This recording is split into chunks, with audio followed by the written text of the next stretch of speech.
Bonjour et bienvenue dans ce didacticiel. En suivant cette vidéo, nous allons vous montrer comment réaliser la mise à jour de votre lecteur afin d'obtenir les évolutions du cahier des charges César Vital Addendum 7 et être à 100% compatible avec votre logiciel de télétransmission. Tout d'abord, il faut s'assurer d'avoir la carte de déverrouillage et la clé USB contenant la mise à jour du lecteur que vous avez préalablement acheté. Branchez le lecteur au PC et s'assurer d'avoir déchargé tout son contenu.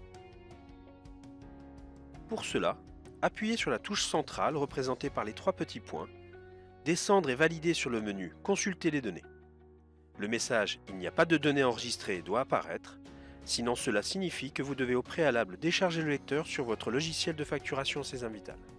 Appuyez sur la touche rouge pour revenir sur le menu Attente ordre.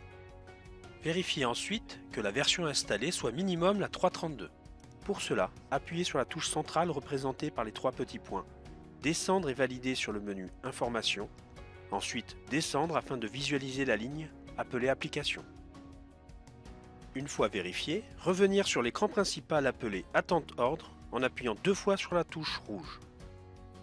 Passons maintenant sur le PC. Vérifiez que le logiciel de facturation soit fermé et branchez la clé USB.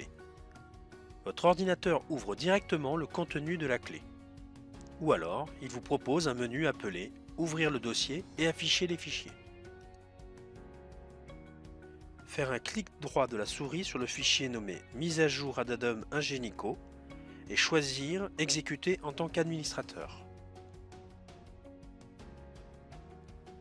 Après avoir validé l'autorisation d'ouverture du logiciel de mise à jour, la première fenêtre apparaît à l'écran. La fenêtre détecte automatiquement le lecteur de carte vitale. Il ne reste plus qu'à cliquer sur le bouton Démarrer. Un message d'alerte apparaît demandant, avant de continuer, de contrôler que le lecteur a bien été déchargé. Répondre oui pour poursuivre l'installation. Le contrat de licence utilisateur s'affiche. Cliquez sur Accepter pour continuer. Une fenêtre du déroulement de la mise à jour apparaît, vous demandant de ne pas débrancher le lecteur. Au même moment, nous remarquons que le lecteur affiche également les étapes de l'installation de cette nouvelle version. Laissons les étapes se poursuivre jusqu'à ce que le lecteur demande de retirer la CPS.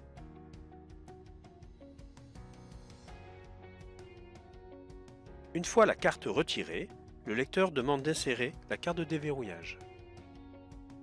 Placez la carte dans la fente de lecture carte vitale. Le message « Application activée » s'affiche. Appuyez ensuite sur la touche verte pour retirer la carte et finir l'installation de cette mise à jour.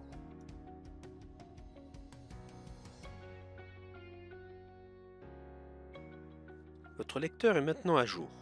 Pour le vérifier, appuyez sur la touche centrale représentée par les trois petits points. Descendre et valider sur le menu Information. Ensuite, descendre afin de visualiser la ligne appelée Application. La version au minimum 4.18 doit s'afficher. Merci de votre écoute et bonne facturation.